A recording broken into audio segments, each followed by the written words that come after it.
Bien-aimés dans le Seigneur, chers frères et sœurs du bout des ondes, louons Dieu. Dieu Tout-Puissant, Père de notre Seigneur et Sauveur Jésus-Christ, nous te remercions pour les grâces et dons que tu nous dispenses chaque jour dans ce monde que tu as créé.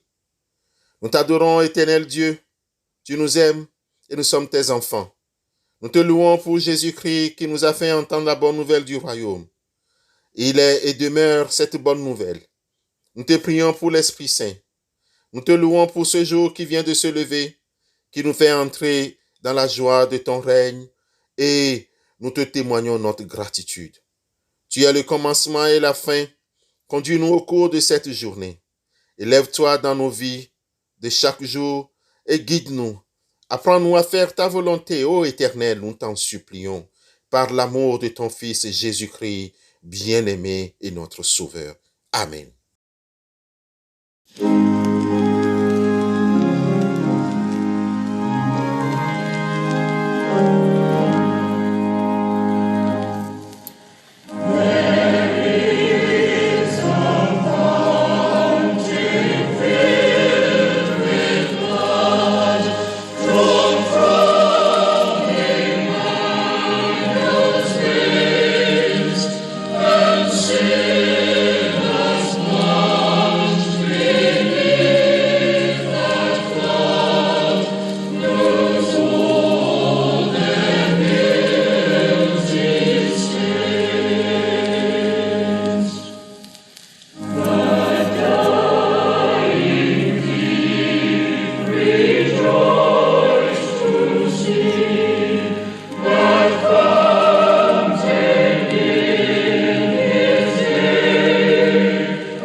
Chers frères et sœurs dans le Seigneur,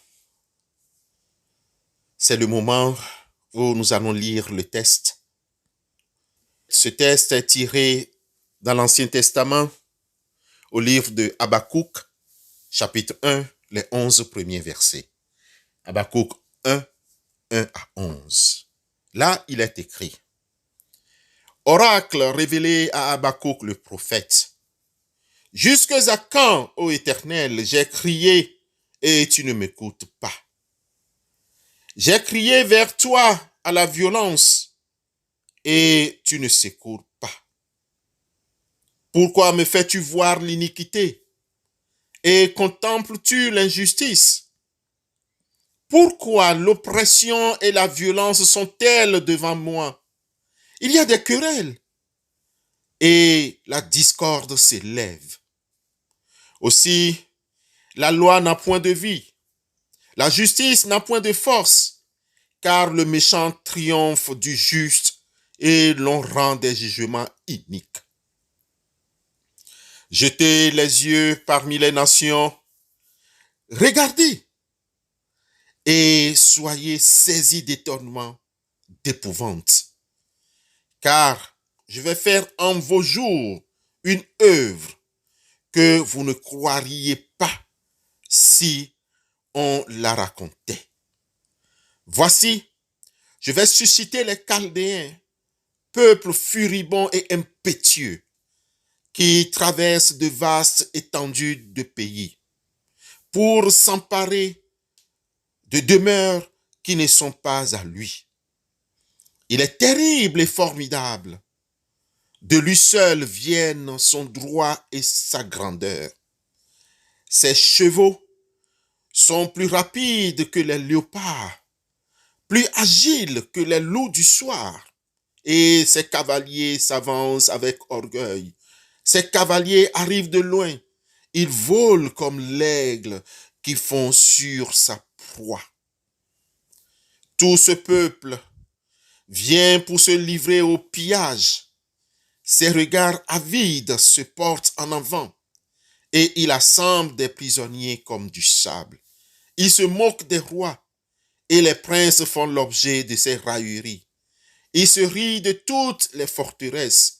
Il amoncelle de la terre et il les prend. Alors son ardeur redouble. Il poursuit sa marche et il se rend capable. Sa force à lui, voilà son Dieu. Sainte est la parole du Seigneur.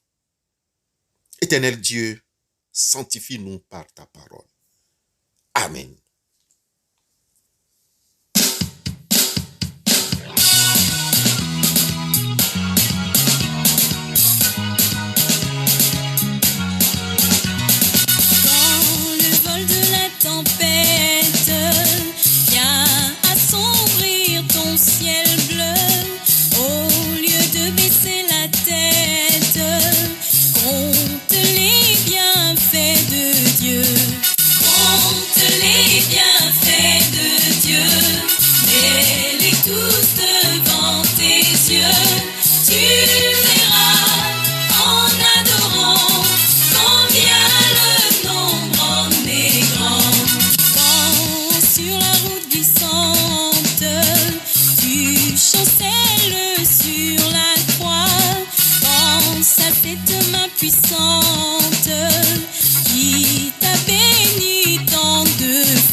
Bien-aimés dans le Seigneur, jusqu'à quand, Éternel, crierai-je et tu n'entendras pas? Je crie vers toi à violence et tu ne sauves pas. Tel est le cri du prophète Habakkuk au chapitre 1, verset 2. Le livre d'Habakkuk contient une discussion entre le Seigneur et son prophète et est attribué au prophète Habakkuk. Habakkuk 1, 1 et 3, 1. On sait peu de choses sur Habakkuk, à part qu'il était prophète et vivait dans le royaume de Juda. Il exerça son ministère entre 645 et 643 avant Jésus-Christ. Ces 2 années correspondraient au retour d'exil à Babylone du roi Manassé. Repenti de ses crimes, Manassé tenta alors une réforme religieuse. 2 Chroniques 33, 15, qui eut peu d'écho dans le peuple. Le prophète a crié à Dieu. À cause du retard que met le Seigneur pour intervenir et réprimander le mal dans le peuple. Habakkuk 1, 1 à 4. Jusque à quand, Éternel, crierai-je, et tu n'entendras pas? Je crie à toi violence, et tu ne sauves pas. Pourquoi me fais-tu voir l'iniquité, et contemples-tu l'oppression? La dévastation et la violence sont devant moi, et il y a constatation et la discorde s'élève. C'est pourquoi la loi reste impuissante et le juste jugement ne vient jamais au jour, car le méchant cerne le juste. C'est pourquoi le jugement sort perverti. Versets 2 à 4. Le prophète a posé une question angoissée à l'Éternel. L'ennemi continuera-t-il à sévir impitoyablement? C'est la question que les justes, les croyants, se posent de siècle en siècle devant le déchaînement des forces du malin. Jusque à quand, Maître saint et véritable, tardes-tu à faire justice? Apocalypse 6, 10. Ils savent qu'au-delà de leurs souffrances, même celles qui sont consécutives à leur infidélité à Dieu et qu'ils appellent à tort punition de Dieu, ils ne mourront pas, car Dieu est fidèle aux promesses de son alliance. Habakkuk parle-t-il de la mort physique ou a-t-il la prescience d'être protégé de la mort éternelle? Au-delà de l'histoire, le prophète saisit le sens spirituel des promesses de Dieu. Mais le silence apparent de Dieu pose problème à l'homme et provoque son appel au secours de Dieu. Le mot « jusque à quand » est comme nous le voyons si souvent dans les prophètes et dans les psaumes, le cri de la foi. Cette foi exprime la certitude que Dieu répondra en temps et lieu, mais en attendant, elle accepte la tribulation comme une épreuve nécessaire. Tu ne sauves pas. Il s'agit ici non pas d'un salut spirituel, mais d'une délivrance temporelle.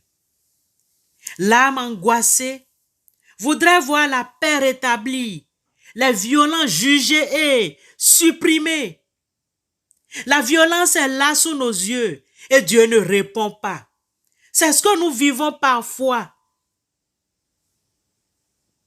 Je le répète, ce n'est pas manque de foi, mais c'est le cri d'angoisse d'une âme peu affermie, se trouvant en présence d'un problème jusqu'ici insoluble pour elle. Pourquoi Dieu permet-il le mal? Comment semble-t-il oublier les siens sans défense au milieu de tout cet appareil de la méchanceté de l'homme? Parfois, quand l'homme réussit dans sa méchanceté, on se pose des questions et parfois on pense que Dieu ne le voit pas ou que Dieu reste silence et qu'il ne réagit pas. Le prophète va recevoir la réponse, mais différente de celle qu'il aurait imaginée. Il lui faudra passer par un temps d'instruction douloureuse, mais très bénie pour son âme, avant d'avoir compris ce que Dieu veut produire dans le cœur des siens qui traversent ces jours d'épreuve. Habakkuk avoue ses sentiments de crainte pour le sort immédiat d'Israël qui sera détruit par les Chaldéens, mais aussi d'espérance heureuse du salut de l'Éternel et de la force qu'il donne à celui qui marche avec lui. Au cœur des drames humains, c'est la foi, la confiance en la bonté de Dieu qui triomphe. Habakkuk apprend que le royaume de Juda sera conduit par les Chaldéens ou Babyloniens. Dans sa détresse, il demande pourquoi le Seigneur permettra à une nation méchante de détruire Juda.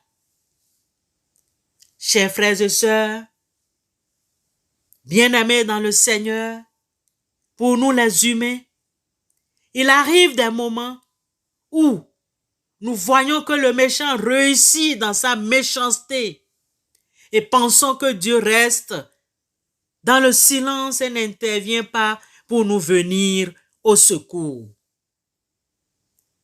Parfois, il nous arrive de penser que c'est le plus fort qui a le dernier mot, c'est le plus fort qui réussit, alors que le malheureux, le pauvre, il est là et il attend que justice soit faite. Détrompons-nous. La stratégie de Dieu est contraire à la nôtre. Ses voies sont insondables, car il est toujours à l'heure et fait toutes choses au bon moment. Bien-aimés dans le Seigneur, ayons confiance en Dieu dans n'importe quelle situation que nous traversons. Remettons nos sorts entre les mains du Tout-Puissant, car le psaume dit: remets ton sort à l'Éternel et il te soutiendra. Et il ne va jamais te laisser dans les difficultés. Dieu reste fidèle à son peuple. Dieu est au-delà des souffrances dues au prince de ce monde. Remettons-nous entre les mains du Tout-Puissant. Ayons confiance en lui. Marchons par la foi et sachons que le jour du Seigneur viendra et le méchant, il aura la bataille qu'il va perdre, car il ne va jamais rester gagner la bataille. La bataille sera pour celui qui compte sur le Seigneur. Attachons-nous à lui. Accrochons-nous à lui. Dans n'importe quelle situation, ne pensons pas que le Seigneur est silencieux et qu'il nous abandonne. Il est là et il nous écoute. Que le Seigneur nous vienne en aide, car Dieu est pour nous un secours et un appui. Un secours qui ne manque jamais dans la détresse. Amen.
Frères et sœurs du bout des ondes, après cet encouragement, après cette prédication qui nous montre la force de l'Éternel des armées, après ce chant qui nous encourage en avant, le jour s'est levé, combattons, le Maître est avec nous, il est avec nous. Oui, le méchant n'a rien à faire. Oh, notre victoire est là. que le Seigneur nous guide. Que devons-nous faire alors? Prions Dieu. Prions Dieu et prenons le secours, la force à travers cette prière. Prions Dieu. Père éternel, nous te remercions parce que toi tu vis et tu es toujours à l'heure et tu fais toutes choses en son temps et au bon moment. Nous aimerions te soumettre cette journée. Journée de travail, journée de combat, journée encore de victoire, car tu es avec nous. Nous croyons à ta parole, mais nos esprits sont souvent envahis par le doute. Nous comptons sur tes promesses, mais nos cœurs sont des fois craintifs. Saisis nos intelligences, Seigneur, et que ton Esprit Saint remplisse nos cœurs. Aide-nous afin que nous puissions sentir et goûter ton amour. Nous te remercions de tous les bienfaits que nous recevons de ta bonté et en particulier de la grâce que tu viens de nous faire d'entendre cette parole. Permets qu'elle renouvelle nos pensées et nos affections et nous fasse trouver la vie et la victoire en Jésus-Christ. Dieu Tout-Puissant, éternel, toi qui donnes l'intelligence et la sagesse, nous te prions pour tous ceux que nous te nommons dans nos cœurs, ô Père éternel, en cet instant, dans le secret de nos cœurs, j'allais dire. Nous te prions, Seigneur, sois avec toutes ces personnes que nous te présentons maintenant. Pour tous les hommes, en particulier, ceux qui traversent des douleurs, les solitaires, les accablés, ceux qui ont le cœur lourd, nous te prions, Seigneur, sois avec eux. Nous savons que tout le temps dans le monde, il y a des gens qui meurent de faim et des milliers dont la faim n'est jamais tout à fait apaisée. Tandis qu'il y a d'autres qui gaspillent les dons de Dieu, d'autres encore qui, par les dévastations de la guerre, les détruisent. D'autres encore qui ne font pas les efforts nécessaires pour exploiter les ressources que Dieu a mises à leur disposition. Viens à notre secours, Seigneur, et soutiens-nous dans notre faiblesse. Dieu Tout-Puissant, tu es le refuge de tous ceux qui cherchent le secours. Nous venons, nous te recommandons, et surtout à ta bonté, et nous t'adressons nos humbles supplications pour tous les hommes.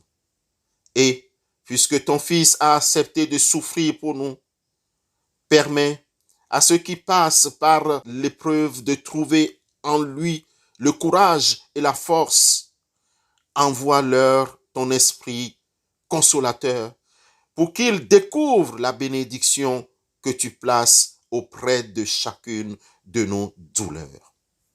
Dieu Tout-Puissant, notre Père, exauce dans ta bonté les prières que nous te présentons maintenant et accueille aussi celles qui sont restées au fond de nos cœurs pour l'amour de ton Fils Jésus-Christ, notre Seigneur et Sauveur. Amen.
écoutons les exhortations et recevons la bénédiction de la part de Dieu.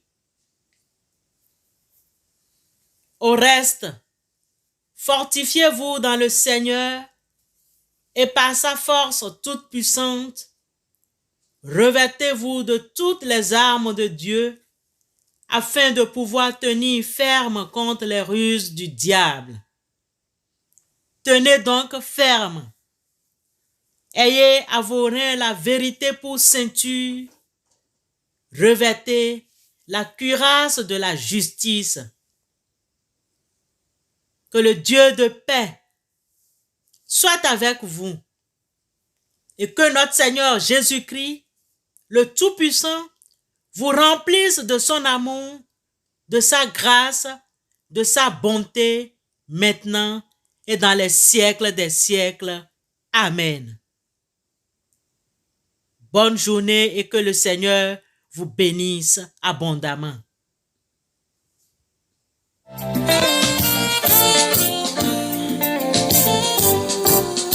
Il est capable, mon Dieu toujours capable. Mon Dieu toujours capable, capable de tout faire. Ce qu'il dit, il le fait. Il n'est pas une morte de terre. Mon Dieu toujours capable, capable de tout faire. Ce qu'il dit, il le fait. Il n'est pas une morte de terre. Non, non. Il n'est pas le Dieu d'avant. Même il est les hommes, il peut tout pour toi. Non, il n'est pas le Dieu d'avant. Même il est les hommes, il peut tout pour moi. Malgré qu'Abraham ait fait un enfant avec Agar, la promesse du Père fut réalisée en Sarah. Malgré qu'Abraham ait fait un enfant avec Agar, la promesse du Père fut réalisée en Sarah.